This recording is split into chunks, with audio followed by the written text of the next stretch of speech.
apparently, just found out, apparently, all these YouTubers actually write scripts and stuff out before they do each of one of their episodes. And here I was thinking they're just a bunch of clever bastards that just thought on their feet and just edited out the bad parts. What the fuck would I know, right? I mean, I've still got a bloody sticker on my hat and the price tag as well. But, you know what? I don't give a fucking shit. This is Break a Leg, episode 5. Let's fucking go.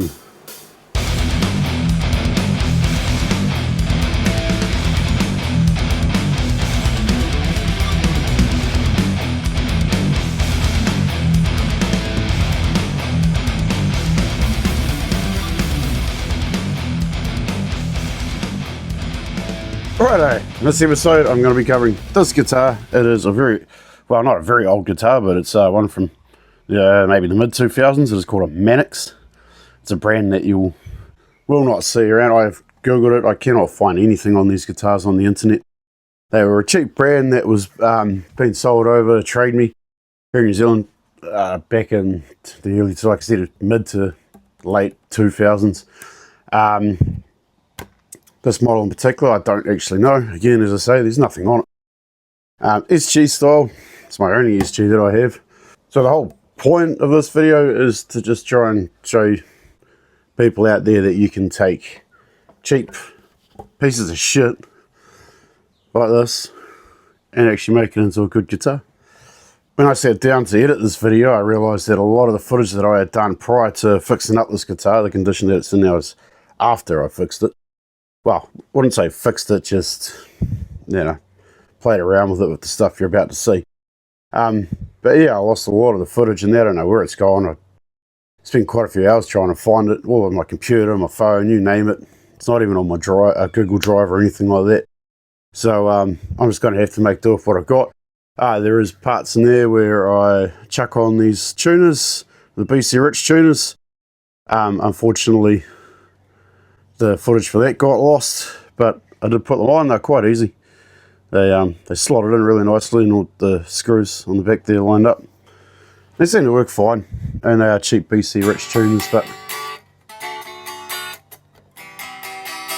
seems to hold its tuner right because it's been sitting there for the last couple of days. So all the music on this episode was done using this guitar. I've set it up for E standard. That's the tuning it's in at the moment. I will might possibly use drop D because I have got 10 to 52s on there, so it should hopefully come out alright.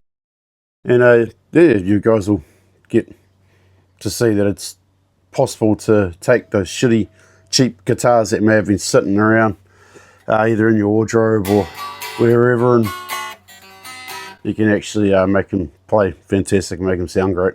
So here is the footage that I did manage to save. I think we start off with matting the neck, and then we move on to other stuff. I think we open up the pickups and all that. You're going to see a major fuck up that I did. Clean up the fretboard and shine up the frets and chuck some strings on. And yeah. Anyway, let's just get on with it, eh?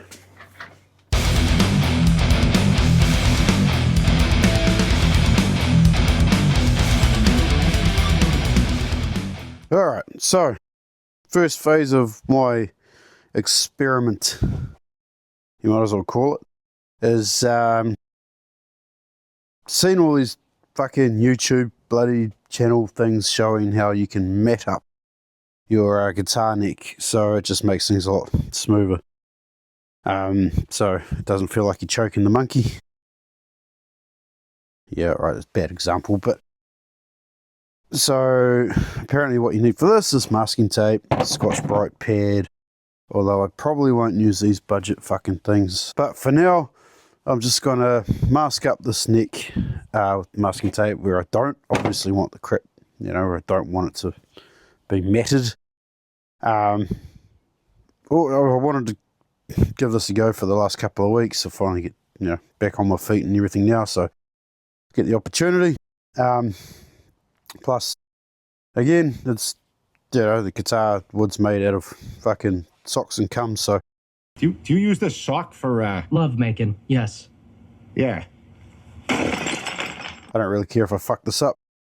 Before I get into it, just masking, so I'm going to mark off along those areas, so the masking will go along the edge with the 3/4 and all that, and then mask off at the end of the headstock and the body there. Alright, here goes nothing.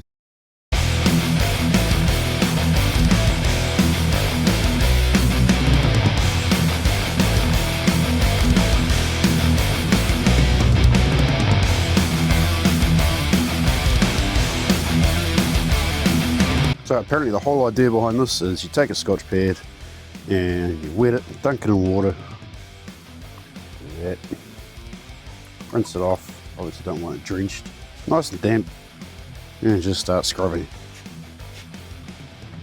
And this ain't doing nothing. So it's safe to say that these ones are shit, so I have to go get a one. Alright, so the first attempt didn't work. Obviously this is just too finer. Cheap fucking piece of shit bloody Scotch for it, so I went cooked around in the dairy and got some of these a lot rougher. But fuck this up, I'm still going to chuck it up on YouTube because everybody loves seeing a fuck up, don't they? I know I sure as hell do. Anyway, so let's fucking let's try this out, eh? Let's see how this goes. I may be about to completely fuck this guitar up, but good thing I don't have any strong emotional attachments to it.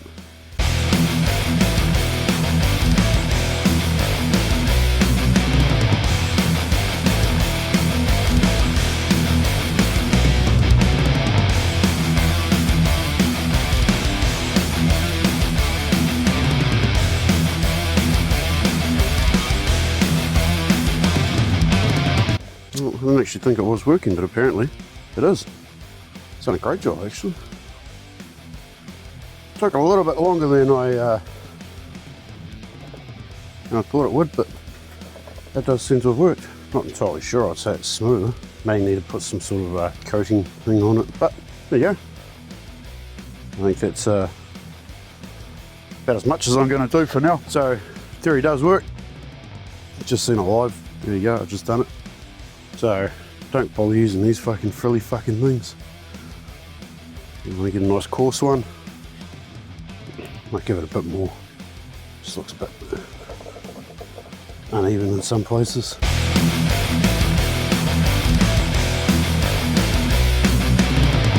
That'll do it. It's quite nice actually. And Matt, I'm not sure just how much you're actually seeing on the camera there, but I guess we're about to find out when we take this tape off, eh? Alright, time for the big reveal.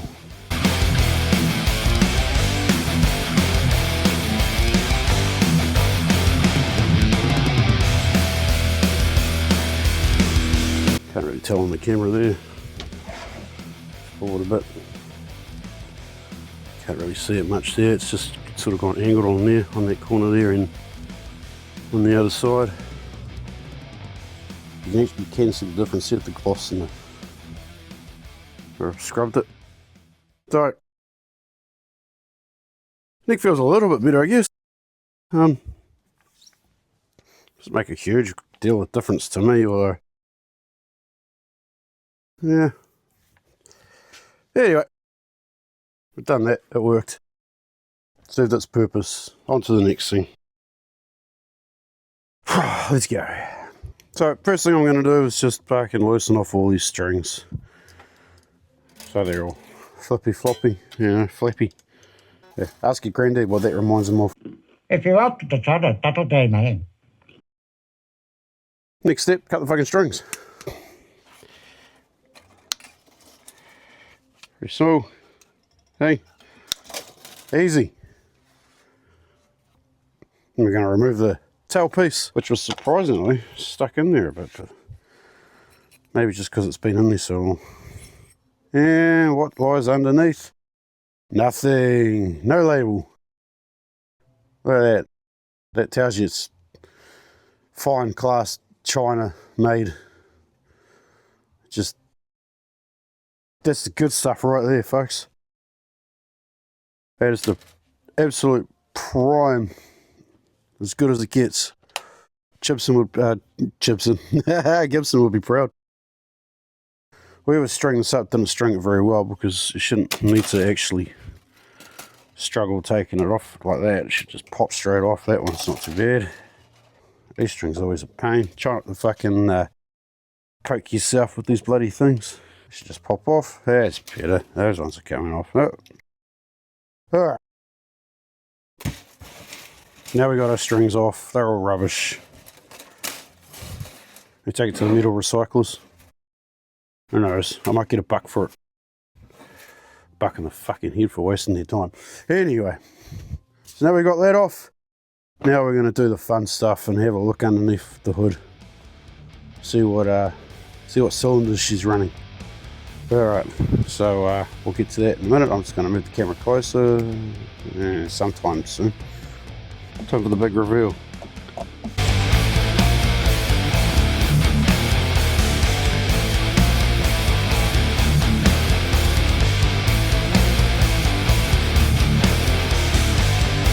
What have we got here? There we go. It's off.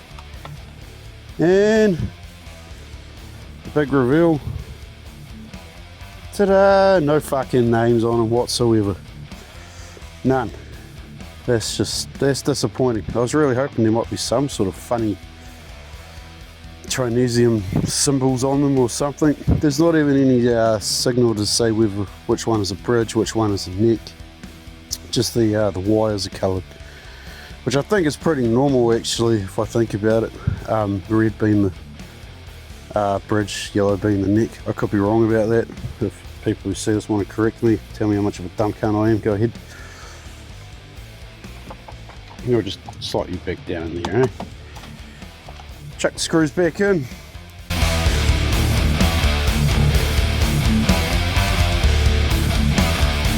Flip this over and have a look what's in the boot. I don't know if that's the correct term for it. The engine wasn't all that exciting.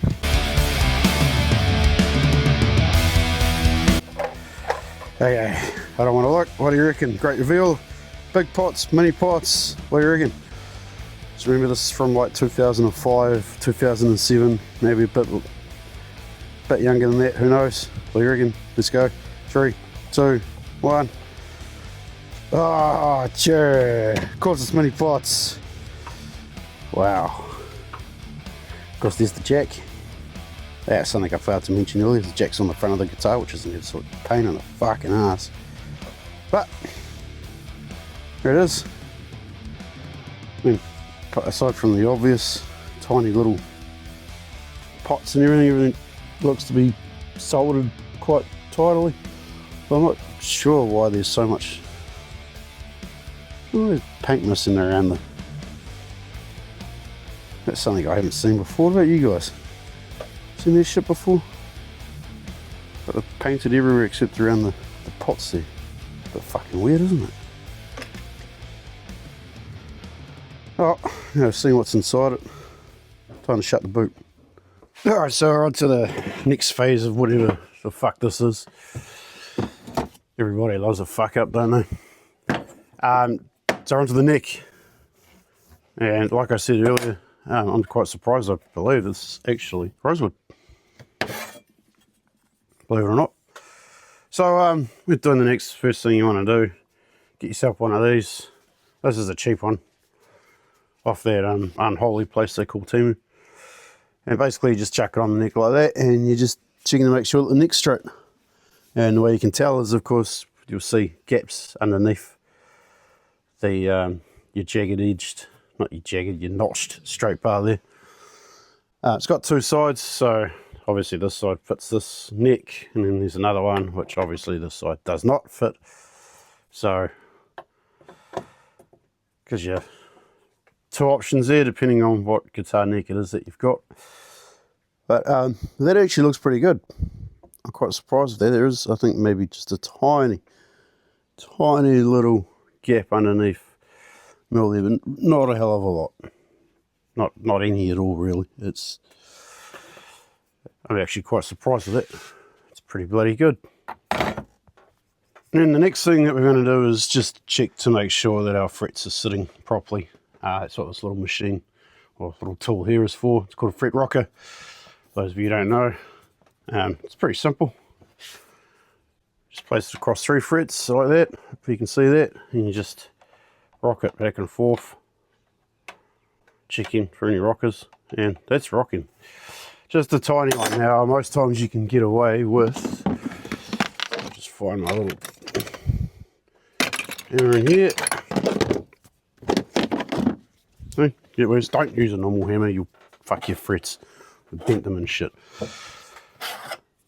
So, hopefully this will work without having to do any sort of major drastic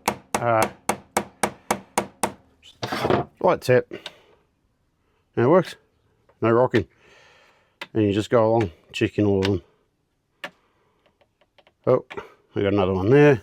So move you underneath it. You got a tap. And it's pretty good, so I'm pretty sure you get the gist of it. So these fret rockers are designed, as you can see, they've got 4 different sides on them. They're for each part of the neck, so I think the next one you probably use that edge, and then further down use that edge, and then when you get down to the bottom of the neck here, you use that edge. Pretty plain and simple. So I'll just hit fast forward from here, and every time you see me pick this up, you know there's been a rocker.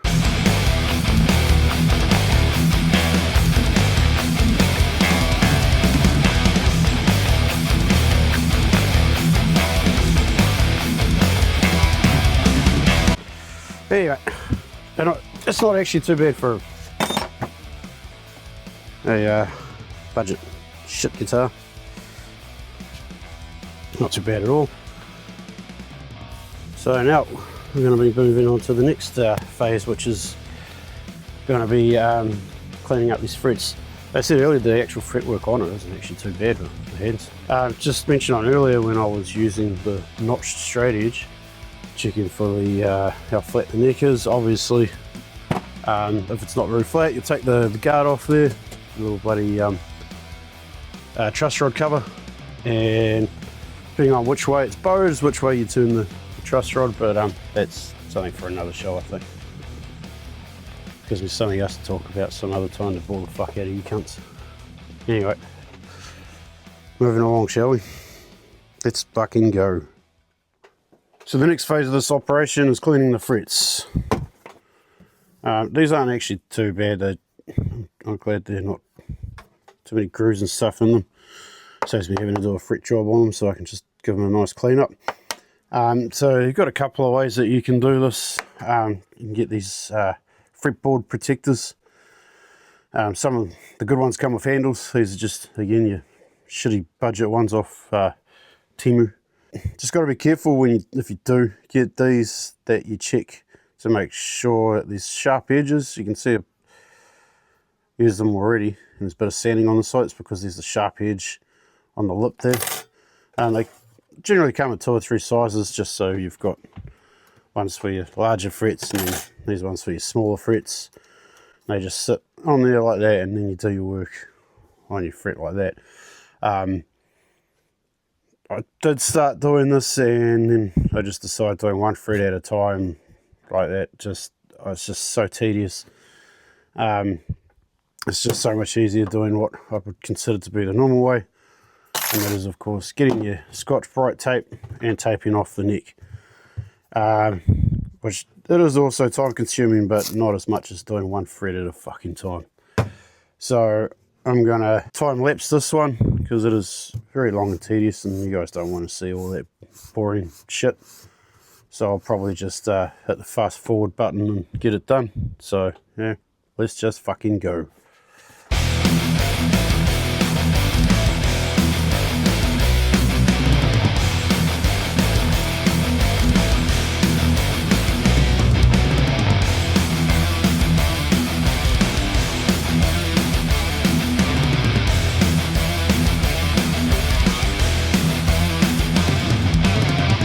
So this is going to be another first for me, because every other time I've done it, I've just basically used my fingers. So I picked up some very fine grit, wet and dry sanding kit, 12,000 grit to 3,000 grit. After with the guitar frets and stuff, they go as high as 8,000, 12,000 I think. Honestly, yeah. And I picked up this rubber sanding pad. Got the old teeth in there to grip the sandpaper. And my theory behind this is that I won't have to do one fret at a time. In fact, I can do multiple frets at a time. So let's get the trick, you know.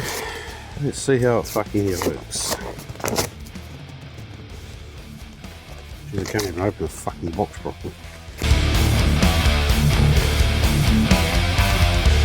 So we'll start off with the 1200.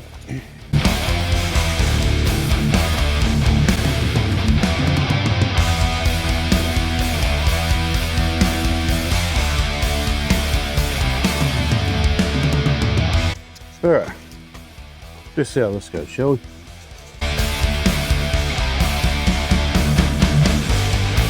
Taking the shit off the frets quite nicely. I don't know if you guys can see any difference. We are going to be going another grip higher than this, of course, but not too bad.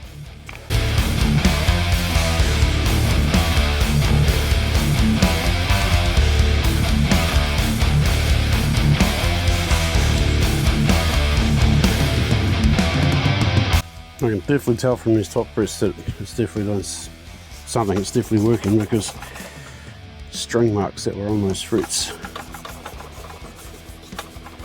are disappearing. Alrighty, on to the next grip.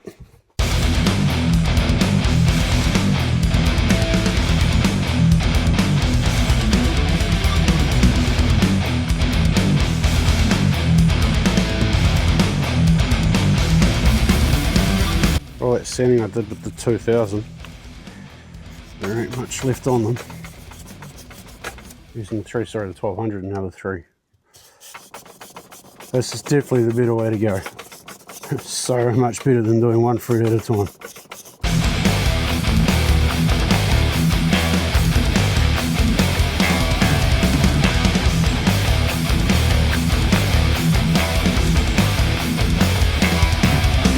So I'm really happy with that. Absolute brilliant idea. So there you go. Some it might work, some might agree, some might disagree, or they don't give a shit. There you go, $7, $8. Might have 10. Not bad. And some very fine grit sandpaper. Boom.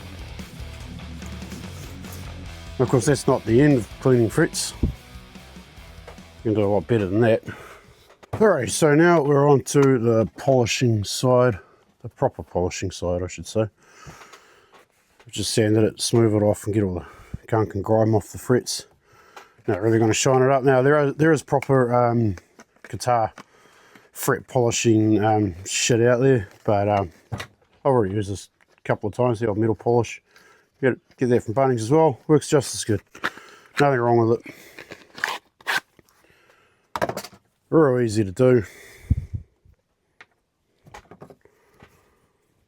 You just tiny little dab on the cloth there.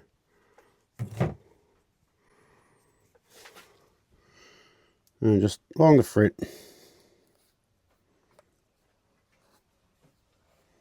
Get a couple, do a couple at a time. And just scrub it.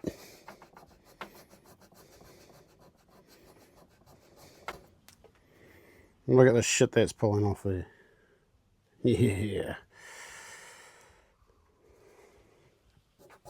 And that is just, again, I don't know how well you can see that. Try and get a close up of it,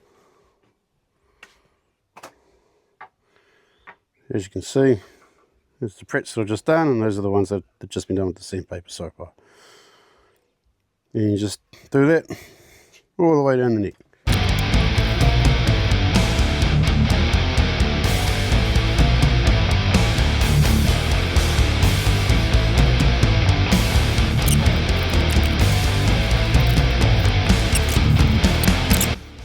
These frets have come up really nice and shiny. They are looking awesome.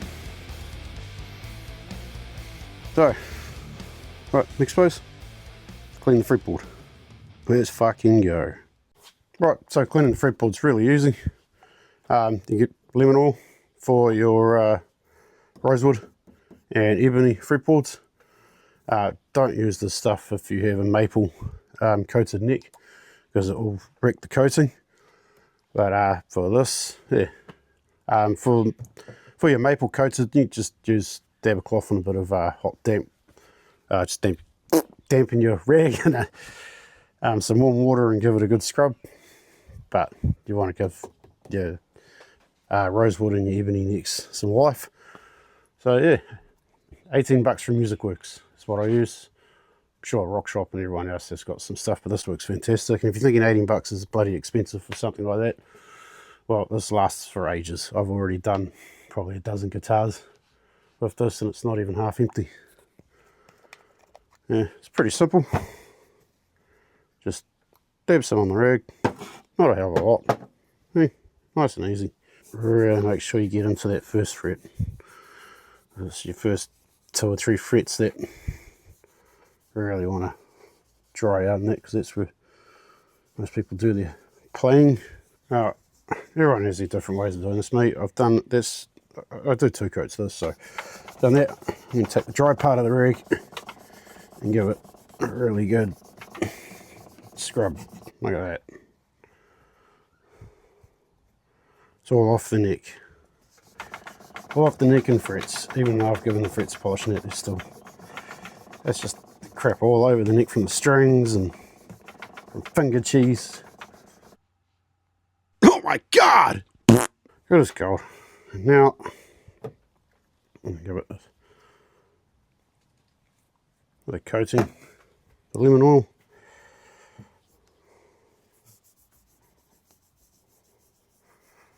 Really smother this on for this one.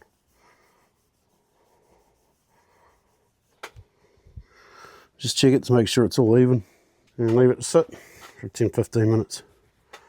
Right, so it's been 15 minutes, so just scrub all this excess oil off. Nick wasn't as thirsty as I thought it might have been. There's still quite a bit on there, but it's come up looking fantastic. Again, as I keep saying, I'm really surprised that this is rosewood fretboard, considering the brand, the cheapness. They've done an excellent job with it though, and the fretwork was great. So whether or not the guy that I brought it off maybe did some fretwork or whatever on it himself, it's possible, but I'd say anyone buying guitars like this probably wouldn't have done that. But it's there. That is a gorgeous looking guitar neck. So it just occurred to me that I probably should have done this neck face before I done the neck, but that doesn't matter. As I pointed out before, that tuner is different than the rest of them. Good thing is, found a whole set of BC Rich tuners. It's upside down. Anyone notice? Has anyone actually put a BC Rich Warlock up behind or in front of a white wall or whatever, and notice that the headstock looks like a pair of nutsacks? Almost like BC Rich himself just ran out of ideas and decided to stencil around his balls. Yeah, I bet you can't unsee that once you look at it again.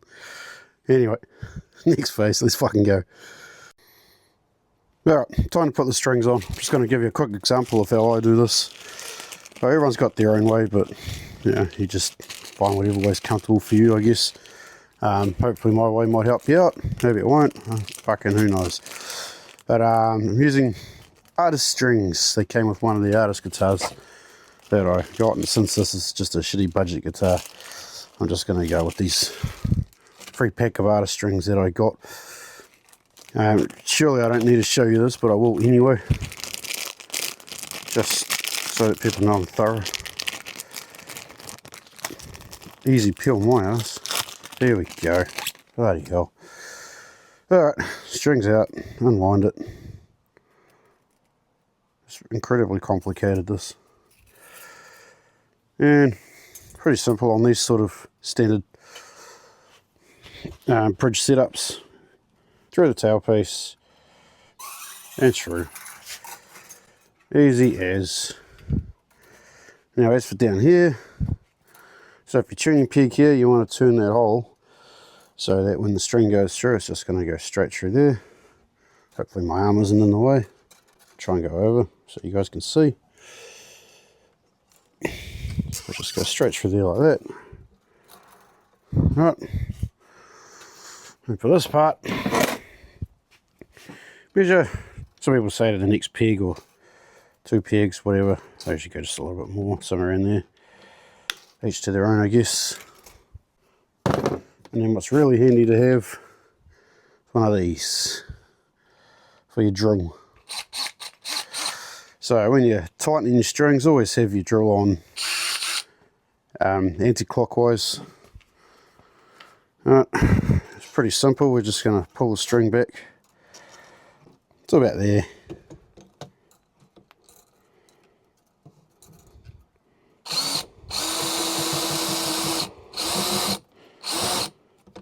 Now, I'm kind of doing this a little bit awkwardly. I don't know how much you can see, but you want to hold the string down just past the nut there. Pretty simple, only like that. And you just hold that string down so that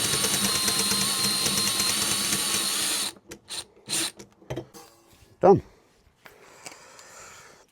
Really is that simple. You don't really need to see me do the rest, do you? Whoops. Of course, me being the dumbass that I am, I completely missed the saddle. Fucking idiot. Oh, look, frost. That's right, we're just loosening it off on there and tighten it back up again. Oops. There we go, not a problem. Simple as that. Then you just do the same for the rest of them. Easy as. Should I put this in fast forward mode so you can see the rest? Watch me fuck it up? Yeah, why not? Alright, and fast forward.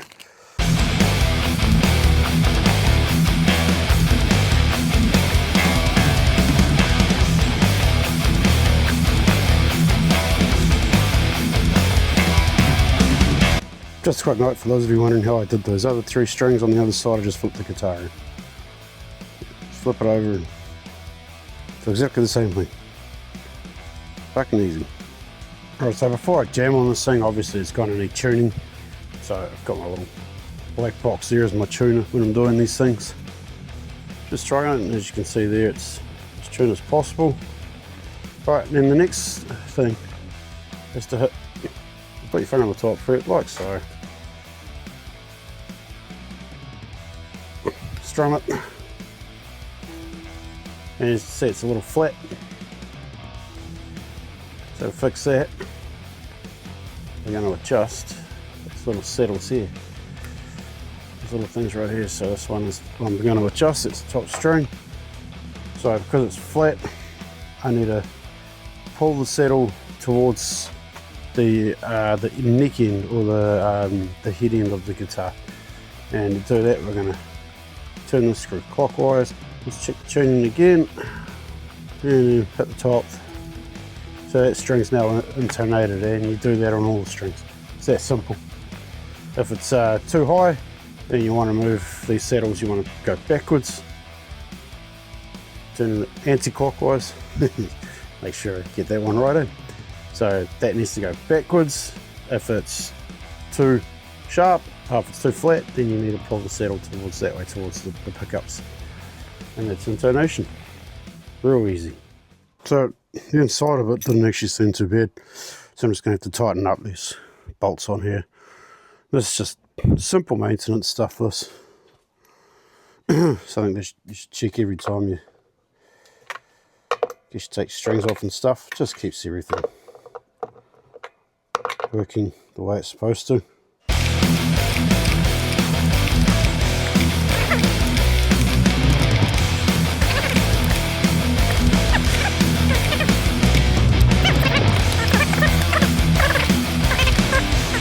When putting your knobs back on, just turn these all the way around to the end. Basically like you're cranking them right up to 10, and then wherever you'd like your 10 to sit,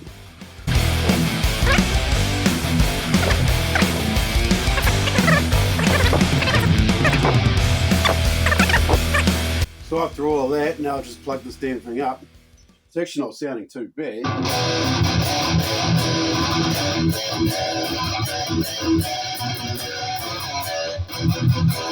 need another tune up because the strings are new. But I also just realised, it's got an earthing problem. Probably from me fucking around in there, and I've just realised that one of the knobs has also just popped off. So all I've got to do is open up that back and I'll have a look and see if I can fix it.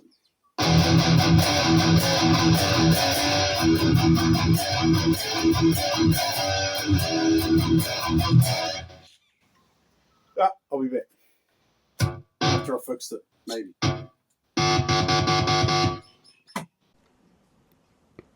So I've made an absolute rookie mistake, one that I should actually know better, but of course this time it's just been a complete and utter fucking dumbass. So there's one wire that would explain that noise, but not just one. Oh, we got another one right here and another one right there. Three, not just one, three. My initial thought was that it might be the main earthing wire, which is this white one here, which as you can see is going through the body there. It'll be going through and connected to the bridge.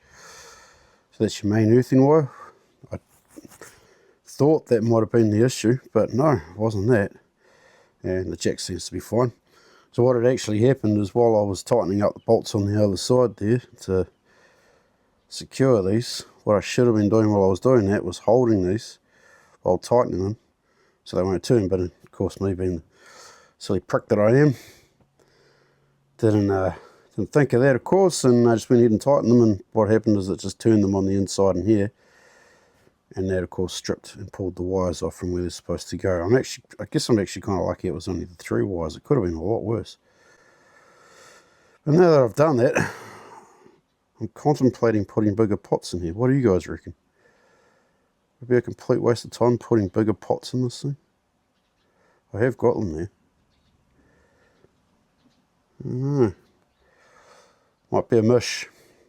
You know what? You're probably about to find out in about 3 seconds. So it might be 3 seconds to you. Will be could be a whole week for me. Oh, fucking hell. Dumbass. Anyway, let's fucking go. Has to put the fucking knobs on, doesn't it?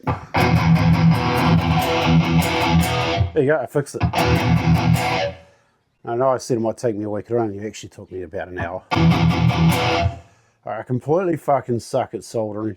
I was not going to video that. If you think I swear a lot during the show, that.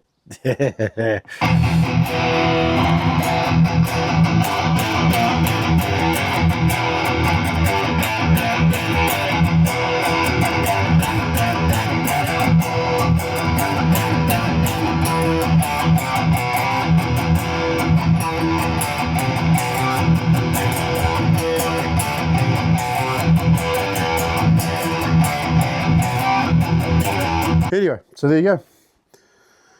Took this cheap piece of crap apart and gave its neck a new lease of life. Changed the tuners on it, matted up the neck, which doesn't seem to make a huge difference, to be honest with you.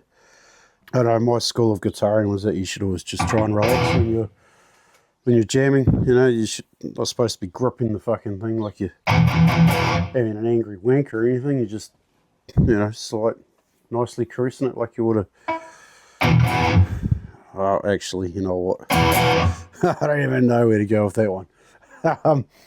But it's actually not bad for myself. I mean, the neck profile is actually a bit chunky for me, but other than that, I mean, you can get used to it quite quickly.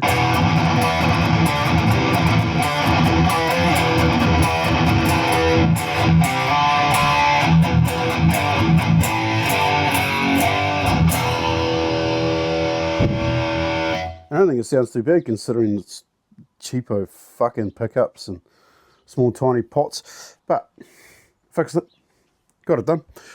Plays fine, it sounds all good. As I get into this stuff more and more, to the technical side of guitars, now I'm starting to learn that you don't need to go out and spend $3,000 or $4,000 to get a good guitar, not even close. 110 for that and you can get yourself an absolute beast. you know, maybe rather than focusing on trying to get Flash gear, you should just focus on trying to play Flash. Unlike myself, I'm complete shit, but you know, nothing fucking wrong with it. So, you've just seen it for real, no fucking AI, no bullshit, just playing straight out some dickhead in his garage, fucking around with guitars, and yeah, just turned a piece of shit into a really nice sounding instrument, I think. Now, I think if you are going to spend that sort of time on fixing up a guitar and all that, always make sure that you store them away properly. Don't just go hanging them up, you know, leaning them up against something like, oh yeah, that'll do. Yeah, that's fine, you know, like in your room, and it just ends up getting shit all over it. I mean, if you're going to be playing it regularly on a daily basis, and of course, you know, get yourself a stand or maybe even a wall hanger. But ideally, when you take the time out, get your guitars, no matter what sort of guitar they are, what brand in that, you can make them play really good, just like I've done with this. And yeah, you go through the effort. Get yourself a case. Bags are okay. They do protect it somewhat, but nice hard case. One like this. Of course, you know, some you can just go out and buy any odd case, and then others you kind of need the shape or whatever. This was specifically designed for the SG shape.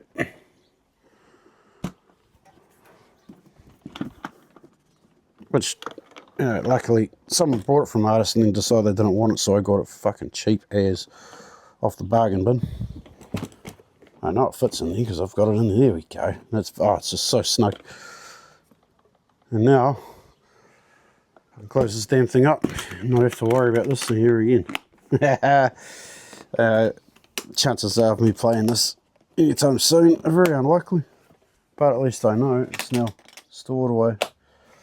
And the next time I go to crack this open, I'll go to play it, it's going to be in great condition. So there you go. It's episode 5. Big thanks to my sponsor for this episode, old Eileen. The shed there. If anyone's feeling generous, she's up to donation so she can get herself a pair of hands so she can do a job properly. She's no good with the blow stuff. She can't seem to open her mouth. Anyway, that was fucking lame, but I don't care. They can go in there. And that's episode 5. I'm fucking done. See you motherfuckers later. Could be in 12 months, could be in 18 months, could be in 12 weeks. Who fucking knows? I'm back to work full time, so doing this shit it's got to take a lot, but who knows? Maybe I might do some more. Fuck you. See you later.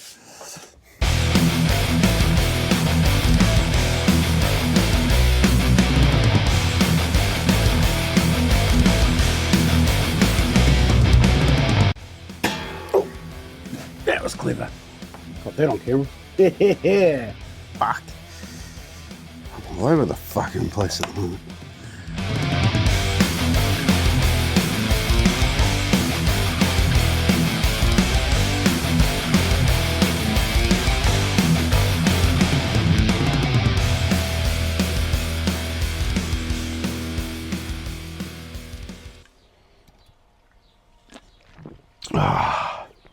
Export crushed pineapple. That's for her.